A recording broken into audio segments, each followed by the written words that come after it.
अस्सलाम वालेकुम। Ninth class कल हमने एक्सरसाइज नंबर 2.1 के पहले 3 क्वेश्चन किए थे। आज पहले क्वेश्चन करते हैं, क्वेश्चन नंबर 5 और 6, और फिर देखेंगे क्वेश्चन नंबर 4। क्वेश्चन नंबर 5 ये है, give a rational number between 3/4 and 5/9। आपने एक नंबर मालूम करना है, रैशनल नंबर जो 3/4 और 5/9 के दरमियान में हो। बेटा पहले इसको सादा मेथड से समझ लें कि अगर ये लिखा होता कि give a rational number between 3 and 7, कि 3 और 7 के दरमियान कोई नंबर मालूम करें, तो बेटा इसको तो आप अंदाजे से बता सकते हो, लेकिन अगर फ्रैक्शन हो तो फ्रैक्शन में पता नहीं चलता, जैसा कि ये क्वेश्चन में है कि इनके सेंटर में कौन सा नंबर होगा। तो फिर इसका तरीका होता है, ज़रा गौर से देख लेना। अगर दो नंबरों के दरमियान वाला कोई नंबर मालूम करना हो तो इसका तरीका होता है कि दोनों नंबर्स को आप ऐड कर दें और 2 पे डिवाइड कर दें। जो आंसर आएगा वो हमेशा 3 और 7 के दरमियान में होगा, ना 3 से छोटा होगा ना 7 से बड़ा। 3 + 7 10, 10 divided by 2, answer will be 5। तो चेक करें, ये जो 5 आया है ये दोनों के दरमियान में है। क्या मेथड है? फिर एक दफ़ा जो नंबर आपको दिए गए हैं दोनों को ऐड कर दें और 2 पे डिवाइड कर दें। ये 2 पे डिवाइड इसलिए किया कि इनके सेंटर वाला नंबर आ जाए। ये खुद से डिवाइड करना है 2 पे, तो ये है सेंटर वाला। अब इस क्वेश्चन को भी ऐसे ही हल करना है, करते हैं बेटा। ये फ्रैक्शन है, इसके दरमियान तो बेटा हमें ज़रा भी पता नहीं चलेगा कि कौन सा नंबर है। तो इसका तरीका है कि 3/4 लिखें और फिर 5/9 लिखें। इन दोनों को ऐड कर दिया और बाहर 1/2 लिख दें, क्योंकि ये 1/2 लिखने का मतलब कि ये 2 पे हमने इसको डिवाइड कर दिया है। तो जब डिवाइड करेंगे तो बेटा अब इनका लेना पड़ेगा LCM। 1/2 आप एज इट लिखें, ये 1/2 लिख दिया। इनका LCM लें, 4 और 9 का LCM आएगा 36। 4 का टेबल पढ़ना है, 36 बने। 4 9s are 36। जो 9 आंसर आया उसको 3 से मल्टीप्लाई कर दे तो 9 3s are 27। फिर आगे प्लस का साइन है। अब 9 का टेबल पढ़ना है, 36 बने। 9 4s are 36। जो 4 आंसर आएगा इसको 5 से मल्टीप्लाई कर दें, 4 5s are 20।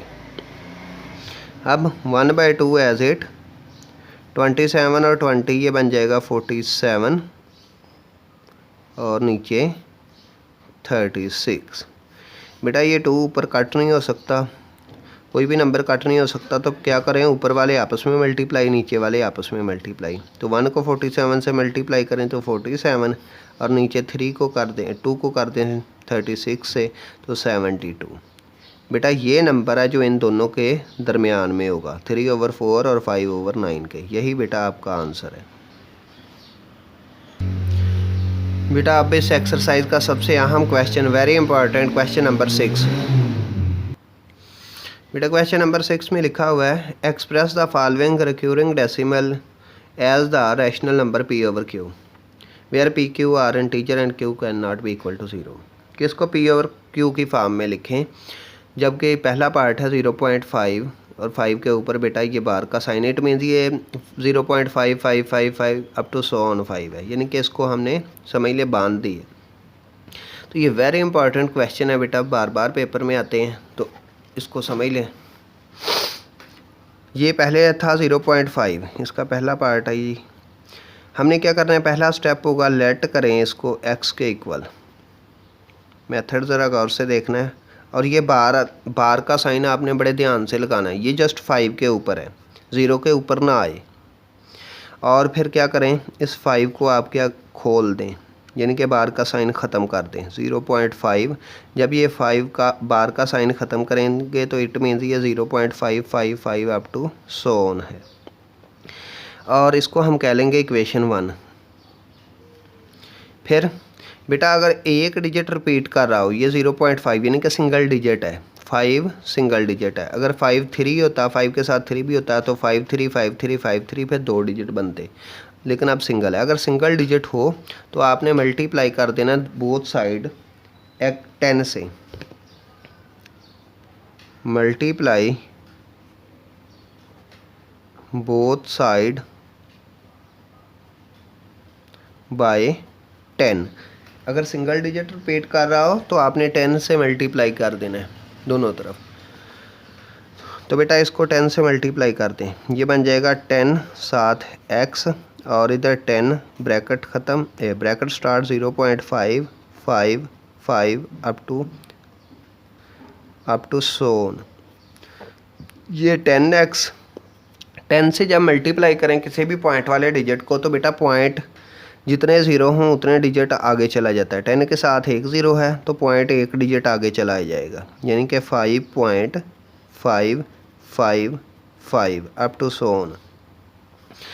बेटा फिर गौर से जब किसी भी पॉइंट वाले नंबर को 10 से या 100 से मल्टीप्लाई करें तो इसका मेथड ये होता है कि जितने ज़ीरो हों 1 के साथ पॉइंट उतने डिजिट आगे मूव कर जाता है। 10 के साथ 1 ज़ीरो है तो पॉइंट एक डिजिट आगे चला जाएगा। तो ये बन गया 5.55। इधर 4 थे पॉइंट के बाद 5, इधर भी 4 लिख लें क्योंकि ये सारे ही 5 हैं, ये जो डॉट हैं ये भी असल में 5 हैं। तो बेटा अप टू सोन इसको कह लें इक्वेशन नंबर 2। अब बेटा नेक्स्ट हम इसको करते हैं सब्ट्रैक्ट। हम लिखेंगे सब्ट्रैक्ट इक्वेशन 1 फ्रॉम इक्वेशन 2। बेटा इक्वेशन 1 को आपने सब्ट्रैक्ट कर देना है इक्वेशन 2 से। इक्वेशन 2 बड़ी है क्योंकि इधर 10x है, इधर 1x है और इधर 5 पॉइंट समथिंग है, इधर पॉइंट है, तो इसलिए 2 पहले लिखनी है, यानी कि 2 में से 1 को सब्ट्रैक्ट कर रहे हैं। मैं एरो का साइन भी बना दूं ताकि आपको समझ आए। 2 से इधर को जाना है, पहले लिखना है 10x, ये बनेगा 10x और फिर माइनस 10x माइनस x। दूसरी साइड पर जाए तो ये लिखा हुआ है 5.555 अप टू सोन माइनस फिर 0.5555 अप टू सोन। बेटा ये अप टू सोन का साइन लाजमी लगाना है, ये नहीं कि आप 4 टाइम्स लिखते हैं 5 और आगे अप टू सोन ना लगाएं। तो 10x में से एक x निकालें तो ये बन जाएगा 9x इक्वल टू। बेटा ये पॉइंट के बाद देखें, इधर भी पॉइंट के बाद सारे 5 हैं, इधर भी पॉइंट के बाद सारे 5 हैं, तो ये क्या होगा सारे 5, जब 5 में से 5 माइनस करें 0, 5 में से 5 माइनस करें 0, तो पॉइंट के बाद जितने भी 5 हैं ये बन जाएगा 0, क्योंकि 0 आंसर आता जाएगा। लेकिन ये पॉइंट से पहले 5 है और इधर 0 है, तो 5 में से 0 निकालें तो ये बनेगा 5। ये असल में लिखा हुआ है 5.0, तो इसको हम 5 भी कह सकते हैं। और अब अगर इधर है x 5, अगर पॉइंट और उसके बाद सिर्फ 0 हो तो पॉइंट लिखते नहीं, आपने फिजिक्स में पढ़ा होगा सिग्निफिकेंट डिजिट में। बेटा ये असल में 5 ही था और इधर 9 मल्टीप्लाई हो रहा है तो ये 9 डिवाइड हो जाएगा। ये आपका आंसर आ जाएगा 5/9। जो स्टेप ज़रा काउंट कर लें, इतने ही स्टेप में सारे क्वेश्चन होंगे। 1 2 3 4 5 6 7, ये बेटा 7 स्टेप हैं। 8वें में आपकी नंबर था, टर्म थी 1 2 3 4 5 6 7 8। तो बेटा ये 2 नंबर का क्वेश्चन पेपर में आता है। नेक्स्ट एक और क्वेश्चन करते हैं जी। 9th क्लास अब इसी का दूसरा पार्ट है। 0.13 के ऊपर ये बार का साइन है। इट मीन 131313 रिपीट हो रहा है। तो उसी तरीके से लेट करेंगे। पहला स्टेप होगा x इक्वल टू 0.13, इसके ऊपर बार का साइन। अब ये 13 में 2 डिजिट हैं, इसलिए पहले तो इसको खोल दें। x equal to 0.131313 up to सोन, और इसको कह दें इक्वेशन नंबर 1। और फिर बेटा आपने क्या करना है, इसको मल्टीप्लाई कर देना both side by 10। Multiply both side 100। बेटा क्योंकि 2 डिजिट आप रिपीट कर रहे हैं, अब हमने किससे मल्टीप्लाई करना है, 100 से। बेटा आपसे कहा था अगर 1 डिजिट रिपीट करें तो बोथ साइड 10 से मल्टीप्लाई करना है, अगर 2 डिजिट रिपीट करें तो 100 से। तो अब ये 2 डिजिट है तो 100 से मल्टीप्लाई कर दें। इधर लिख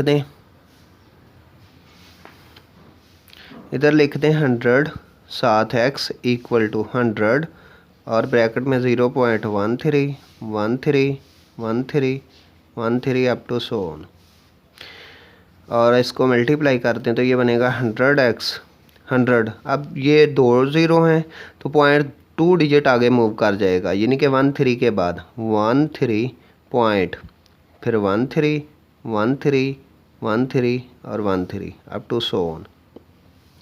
ये आपकी बन जाएगी इक्वेशन 2। इधर पॉइंट के बाद 4 टाइम्स 13 है और इधर भी पॉइंट के बाद 4 टाइम्स 13 लिख लें। अब उसी तरीके से सब्ट्रैक्ट कर दें, सब्ट्रैक्ट इक्वेशन 1 फ्राम इक्वेशन 2 यानी कि इसमें से 2 में से 1 को सब्ट्रैक्ट करना है, मैंने एरो का साइन लगा दिया है। तो बेटा 100x minus x equal to 13 up to so on minus 0.13 up to so on. ये बन जाएगा 99x और ये बेटा पॉइंट के बाद जितने 13 है सारे 13 से माइनस करेंगे 0 बन जाएंगे। उसके बाद पॉइंट, फिर 13 में से 0 निकालें तो 13 ही रह जाएगा। ये असल में लिखा हुआ है 13। तो अब बेटा 13 एज इट और इसके नीचे 99 लिख लें, क्योंकि बेटा पॉइंट और पॉइंट के बाद जो 0 होते हैं इसको ख़त्म कर दें। 13.0 का मतलब यही होता है 13, और पिछले क्वेश्चन में अगर 5.0 था उसका मतलब क्या था 5। तो बेटा 13 के बाद जो पॉइंट है और 0 है वो ख़त्म कर दिया। x इक्वल टू 13/99 इसका आंसर है। बेटा आज आप लोगों का काम यही है। ये क्वेश्चन नंबर 6 आप वेरी इंपॉर्टेंट है बेटा, तो आपने इसका तीसरा पार्ट हल करना है। साथ बेटा ये पेज नंबर 36 और 37 के ऊपर एग्जांपल्स हैं। ये बेटा आपको जिस मेथड से करवाया है आपने इस मेथड से ये दोनों एग्जांपल्स हल करनी है। पेज नंबर 36 पे है 0.3 और पेज नंबर 37 पे है 0.23। आपने जो मेथड आपको बताया उस मेथड से ये हल कर देनी है। ओके बेटा, खुदा हाफिज़।